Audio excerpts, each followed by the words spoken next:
네, 안녕하세요. 네, 여러분 비 오는데 여기까지 오시느라 고생하셨고요. 저희 이제 오늘부터 심화 강의 10회차 개강을 하게 됐으니까요. 이제 좀 열심히 힘내서 우리 이제 날씨가 추워진 만큼 달려가 보도록 할 건데, 일단 우리 이 심화 강의는 어떤 것들을 다룰 거고, 이제 또 한번 우리 앞으로 남아있는 커리큘럼과 우리 이제 미리미리 복습 방법까지 얘기를 좀 해보려고 해요. 그래서 여러분들 일단 오늘 우리 날짜가 10월 9일, 물론 빨간 날이죠. 10월 9일 빨간 날이지만 우리는 광복절에도 수업을 했던 사람들이잖아요. 그래서 우리 오늘부터 해서 이제 수업 진행하게 될 거고요. 우리 심화 강의는 총 10회차 진행을 하게 되겠죠. 그럼 여러분 우리 끝나는 날은 언제가 되겠어요? 우리 차근차근 생각을 해보면 다 그냥 이게 습관이죠. 우리 그냥 항상 여러분 헷갈리고 먼저 다음 주 금요일까지 가는 게 너무 헷갈린다 하면 이번 주 금요일 가서 일주일 더 보내면 되고, 또는 다음 주 월요일 가서 금요일 가면 되죠. 항상 단계를 나누어서 우리 진행을 해볼 거고요. 다음 주 월요일은 언제예요? 우리 그냥 하는 거죠, 항상. 그러면 16일이겠죠? 7일 뒤로 보내게 될 거니까, 그러면 월요일부터 금요일까지는 조금 조심해야 되는 건 5일째 되는 날이기 때문에 4일 뒤로 가야죠. 그래서 4일 더 더해주시면 우리는 20일까지 강의가 진행이 될 거예요. 그럼 심화 강의가 끝나고 나면 이제 다음 정규 강의가 11월 중순에 이제 개강을 하게 돼요. 그래서 아마 11월 며칠일까요? 2, 3, 4, 14일일 거예요. 아마 14일 월요일부터 해서 우리가 아마 강의가 13일 또는 4일이겠죠. 진행을 하게 될 건데, 그때 이제 5회차 집중 강의가 들어갈 거고요. 그럼 여러분이 이제 제가 물론 오늘 아침에 우리 오픈 카톡방 방금 보신 분들도 있겠지만 그 사이에 이제 특강이 진행될 거거든요. 그래서 여러분들이 혹시 그 퀴즈 특강 수강을 계획하고 계신 분들이 있다면, 이 강의는 이 교재로 복습을 모두 끝낸 후에 그 3주의 시간 동안은 여러분들이 퀴즈 특강 수강하시면 그게 주말에 강의가 진행이 될 거예요. 그래서 제가 공지 옛날부터 드렸던 것처럼 올해는 조금 한번 토요일, 일요일 아침에 여러분 다른 거 어떤 거 하셔도 이건 할 수 있다 라는 이런 마음으로 오실 수 있게, 그래서 토요일 아침 9시 반부터 12시까지 총 3주에 걸쳐서 6회의 수업 우리 계획하고 있고요. 그래서 여러분들 이제 퀴즈 특강으로 복습하는 방법이 하나 있을 거죠. 그럼 여러분들 이 특강으로 딱 끝나는 게, 이 시작이 10월 28일로서 요거 끝난 바로 다음 주 토요일부터, 그래도 요거 인간적으로 이거 끝난 주 토일 요 주에는 조금 여러분들 요거 복습하시고 쉬시고 하셔야 될 거니까 요거 일주일 지나고 28일부터 이제 개강을 하게 될 거고요. 그럼 이제 3주 진행을 하게 된다 하면 또 한번 해볼까요? 요 다음 주는 며칠인가? 우리 그냥 항상 하면, 이게 지금 현재 10월 21일 28일 토요일 개강이다 라고 했었잖아요. 그럼 10월은 며칠까지 있다? 우리 10월은 31일까지 있으니까 한 번에 7일 뒤로 보내는 게 어려우면 10월에 며칠? 3일 뒤로 가고 그 다음 4일 뒤로 가면 되겠죠. 그래서 그 다음 주 11월 4일 토요일, 그리고 당연히 29일, 5일 이렇게 수업을 하고요. 그럼 여기 11일, 12일 이렇게 3주 수업을 하겠네요. 그리고 우리 이게 지금 일요일이니까 13일이 월요일이겠죠? 그럼 13일부터 해서 5일에 걸쳐서 우리 집중 강의 이렇게 개강을 하게 돼 있기 때문에, 혹시 퀴즈 특강 수강 계획 중이신 분들은 요걸로 그 사이에 공부는 진행을 우리가 하실 수 있을 거다라는 이야기 드리고요. 근데 내가 이거는 특강이잖아요. 그래서 여러분 항상 제가 강의는 보조적인 수단이고 필수 수강은 아니라고 했었어요. 그럼 내가 퀴즈 특강 수강을 하지 않을 걸 계획하고 있는 사람들은 물론 종강이라도 제가 얘기 드릴 거지만 미리 한번 좀 미리 일정과 함께 고지를 해보자면, 그럼 여러분들이 이 퀴즈 특강에 다루게 되는 문제의 베이스가 뭔지에 대해서 생각을 해보면, 이때 물론 이제 교재가 따로 있긴 해요. 뭐 퀴즈 120제라는 이 고시촌의 베스트셀러를 가지고 우리가 수업을 진행하게 될 건데, 여러분들 요걸 듣지 않는다면 그 책이 다루고 있는 문제가 리트, 입법고시, 그리고 과거 우리 구작 우리 기출문제들이죠. 거기서 나오는 퀴즈 문제들의 유형을 굉장히 세분화해서 다루게 돼요. 근데 여러분들이 혼자 자발적으로 조금 찾아보기 어려운 건, 리트랑 입시는 여러분들이 리트 문제를 추리 논증을 다 풀어보고 있으면 언어랑 약간 상판의 경계에 걸쳐 있는 문제들도 조금 많고요. 그래서 이거를 상판스럽게 내가 어떻게 해결해야 될지를 조금 가늠하는 게 어려울 수 있어서 우선순위가 조금은 밀리게 될 거고, 입법고시는 제가 여러분한테 굳이 하지 말라고 항상 하는 얘기 중에 하나가, 입시를 별도로 준비하고 있는 사람이 아니면 여러분 40문제를 1시간 반 재고 입시 상판을 푸는 건 굳이라는 생각을 저는 항상 해요. 근데 대신 거기 퀴즈 문제들 중에 챙겨가야 될 아이디어들은 굉장히 많겠죠. 그래서 입시 문제들 그래도 뭐 해설 같은 거 하나 껴놓고 제일 좋은 건 그냥 요 책 가져다가 혼자 풀더라도 뭐 해보는 것도 괜찮을 거고요. 그게 아니라면 입법고시 중에선 퀴즈 문제들 위주로 조금 선별해서 시간에 대한 별도의 제약 없이 여러분들이 풀어보시면 좋을 것 같아요. 그리고 너무 오래된 기출까지 가기보단 여러분 혼자서 학습을 하신다면 그냥 최신 5개년 정도만 이렇게 보시면 될 거고요.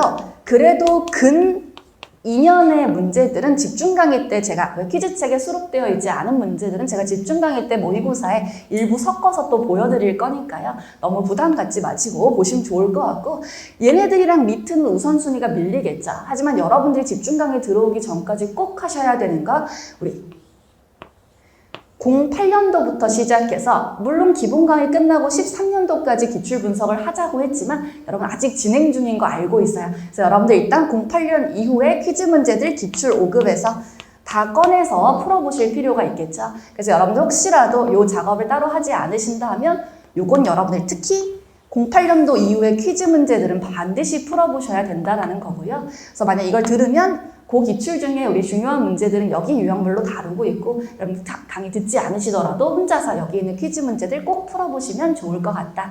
그래서 이렇게 하면 우리가 일단 11월까지도 이 강의 종강과 함께 복습해야 할 것들 충분히 챙겨갈 수 있겠죠. 그리고 우리 항상 기본 강의 끝나고 여러분들 기출 아직 안 보고 계신 분들은 이제 여러분 찬바람이 너무 많이 불잖아요. 여러분들 이제는 정말로 피셋을 시작해야 할 때다. 이제까지 한 건 여러분 약간 에피타이저 같은 거죠. 지금부터가 이제 시작인 거니까 여러분들 본격적으로 피셋에 조금 투자하는 시간들 늘려서 가져가 주시면 좋을 것 같다라는 이야기 드리죠. 그럼 일단 우리 다루게 될 이 책은 사실 뭐 책 자체가 엄청 두껍지는 않은 것 같아요. 그래서 문제 자체는 총 100문제 다루고 있고요. 근데 100문제에서 끝나는 건 아니고 제가 이제 강의를 해보다 보니까 100문제는 좀 부족하다라는 생각이 들어서 뒤에 약간 교재는 100문제로 깔끔하게 만들고 싶었지만 그 미니 테스트라는 파트가 있어요. 맨 뒤에 가보시면. 그래서 별도로 또 20문제 정도가 거기에 들어있거든요. 그래서 그거는 이제 수업 때 문제를 시간 재고 풀지 여러분들한테 풀어오고 같이 할지는 우리 좀 수업 진도 나가는 거 보면서 결정을 하게 될 건데 그거까지도 같이 좀 살펴보게 될 거다라고 미리 얘기를 좀 해드리고 갈 거고요. 그리고 보충 자료가 많이 나가지는 않을 거예요. 그래서 오늘 나간 보충 자료는 사실 2장 있죠. 강의 계획서 제외하고 봐주시면 그럼 보면 한 장은 이제 우리가 이 교재를 풀다 보면 좀 관련 기출 중에서 이왕이면 요 모의고사 문제랑 묶어서 같이 한번 보면 좋겠다라는 생각이 드는 문제들 이렇게 있으면은 낱개 프린트로 같이 좀 살펴볼 거고요. 물론 이 문제가 퀴즈 강의에도 다루게 될 문제가 되겠지만 우리 딱 오늘 살펴볼 진도에서 이 문제가 떠오를 만한 문제들이 많이 있어서 요거는 꼭 같이 한번 살펴보고 가고 싶어서 미리 유인물로 가져왔고요. 그리고 또 하나 있는 프린트가 있는데 제가 무슨 박스랑 해가지고 이렇게 넣어드린 프린트 하나 있죠. 그래서 여러분들 우리 기본 강의 들으셨던 분들 기억하실지 모르겠지만 제가 피셋의 올바른 리뷰 방법이라고 해서 1번부터 10번까지 여러분들이 문제 하나를 분석할 때 어떤 것들을 보면 좋을지를 보여드렸었어요. 그래서 여러분들 그걸 떠올려 보시면 제가 일단 상파는 특성상 난이도에 대한 리뷰도 늘 하셔야 된다라는 이야기 하잖아요. 지금부터 이제 모의고사 문제들을 같이 섞어서 풀게 될 거기 때문에 모의고사 문제들은 기출 우리가 내년 시험장 들어갈 때를 생각해 보면 낯설고 새로운 문제라는 게 주는 이런 위압감이 있잖아요. 그래서 이제 그런 것들을 처음 봤을 때 풀면 얼마나 걸릴지, 내가 잘 할 수 있을지, 어떻게 풀면 좋을지 이런 초반에 봤을 때 느껴지는 난이도에 대한 분석이 이루어져야 그 문제를 시험장에서도 도망갈지 또는 전략적으로 접근할지를 결정할 수 있겠죠. 여러분 항상 퀴즈 문제는 특히나 이 난이도에 대한 분석도 필요한데 그 우리 올바른 피셋 리뷰 가이드에 있는 10가지는 우리 뭐 너무 항목이 많은 것 같은 느낌이 드니까 이제부터 양치기처럼 많은 문제들을 함께 살펴보고 할 때 그 10가지를 다 손으로 적어가면서 리뷰하는 건 쉽지 않을 거예요. 그럼 여러분들 당연히 그 10가지에 대해서 물론 우리 기본 강의 안 들으셨던 분들도 있을 거기 때문에 제가 해당 우리 자료는 오늘 수업 끝나고 또 오픈 카톡방에 여러분들 함께 모아서 이 파일과 함께 또 올려드릴 거고요. 그래서 그거 보시면 이제 우리가 분석을 쭉 하는 건 똑같이 하는데 손으로는 어떤 것들을 적으면 좋을까라는 생각을 해보면 딱 필요한 만큼 여러분들 문제 뭐 출처 같은 건 늘 표기가 필요할 거고요. 난이도에 대한 거 일단 제가 적어놓은 것도 체감 난이도죠. 여러분이 어떻게 느꼈는지를 분석하는 게 훨씬 중요하기 때문에 여러분의 체감 난이도 분석 조금 해주시고 그 난이도에 대해서 왜 그렇게 느꼈고 실제로는 어땠는지에 대한 거 간단하게만 적어주시면 될 것 같아요. 그리고 제가 뭐 체크 포인트라고 적어놓은 건 다양한 문제풀이의 전략이 될 수도 있을 거고 뭐 다양한 아이디어가 될 수도 있을 거고 여러분의 실수나 함정에 빠졌던 이유 같은 것들이 될 수도 있을 거니까 앞으로 문제를 풀면서 계속 이 문제에서 얻어내서 챙겨가고 싶은 것들을 여기에 적어주시면 될 것 같아요. 이제는 조금 문제에서 바깥으로 빼서 제가 이런 프린트를 별도로 드리고 있는 거죠. 그래서 여러분들이 나중에 이 교재가 끝났을 때는 이게 뭐 장수가 여러 장 쌓이게 된다고 하면 사실 이것만 이렇게 빠르게 넘겨봐도 이 교재에 대한 복습이 끝날 수 있으면 좋겠다라는 거예요. 그래서 여러분 여기에는 최대한 조금 일반적인 내용들과 앞으로에 대한 여러분의 방향성이 잡혀있게 내용을 적어주시면 좋을 것 같고요.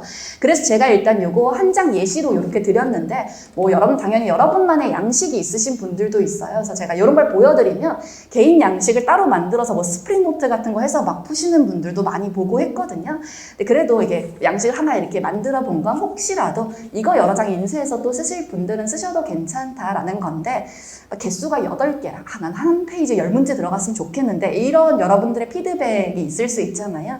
그래서 오늘 제가 파일 올려드릴 때 수정 가능하게 한글 파일로도 이 파일 올려드릴 거예요. 그래서 여러분이 조금 필요한 것들 추가하시거나 뭐 해서 이런 것들 이제 좀 같이 이제는 리뷰하면서 챙겨가시면 좋을 것 같고요.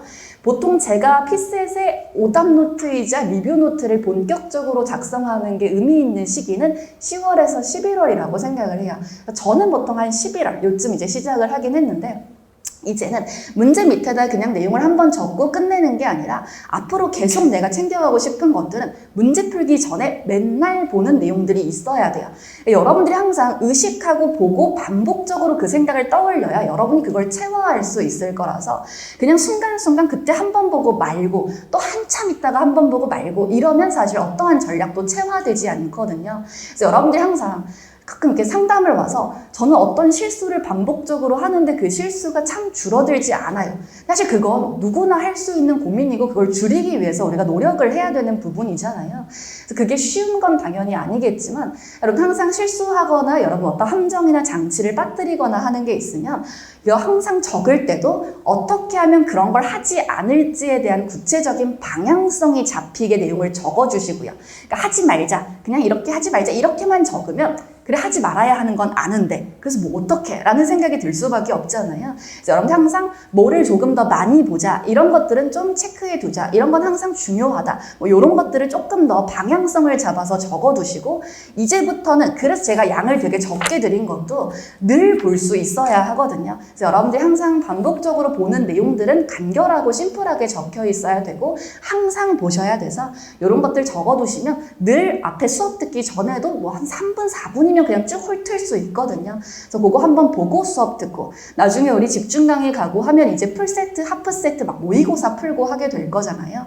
그때는 늘 문제 풀기 전에 저는 제 오답 노트를 무조건 회독하고 무조건 시험에 들어가는 편이에요. 그래서 그런 것들 여러분도 습관화하셔서 뭐 실수, 함정 이런 것들은 우리한테 이제 더 이상 허용되지 않는 걸로 1월까지, 2월까지 쭉쭉 만들어가면 좋을 것 같다. 그래서 이렇게 이야기 드리도록 하고요. 그리고 아무래도 아까 입시 얘기 살짝 했으니까 그 올해 이제 내년으로 넘어가면 내년은 상판에서 굉장히 많은 것들 우리가 좀 주목해 볼 만한 게 있다라는 이야기를 하는데 대표적인 건 지겹게 들으신 분들도 있겠지만 이제 윤년이라는 이야기 제가 되게 많이 하죠. 내년은 여러분 2024년이고 2월 29일까지 있는 윤년이에요. 별도의 언급이 없어도 여러분 반드시 숙지하고 가셔야 되는 내용일 거고요. 그리고 내년은 총선이 있는 해죠. 그래서 내년에 이제 입시가 날짜가 아마 치러진다 하면 예상컨대 5급 시험보다 그러니까 행시보다 조금 전에 치러질 가능성이 좀 높을 것 같아요. 그래서 뭐 그런 것들 여러분 입시만 별도로 준비하는 분들은 거의 없을 거라고 생각하는데 그 말인즉슨 여러분들 한 회차에 모의고사를 잘하면 확보할 수도 있는 상황이 생긴 거죠. 그래서 입시에 응시 고민하시고 계신 분들은 여러분 준비하는 직렬이 어떻게 됐던지 간에 그래도 한 회차에 좋은 모의고사가 혹시 시험 전에 치러진다고 하면 가서 쳐보시는 거 또 한번 얘기 드리니까요. 접수기간 입시는 접수기간이 굉장히 짧고 하는 편이니까요. 그럼 또 잘 확인하셔서 여러분 뭐 한국사나 이런 것도 한번 봐보시고요 하셔서 또 입법고시도 한번 응시 날짜 확인해서 치러보시는 거 추천드린다. 되게 먼 미래 같지만 여러분 10월도 이렇게 빨리 올지 몰랐잖아요. 그래서 얼마 안 남은 이야기다. 그래서 이렇게 드렸고요.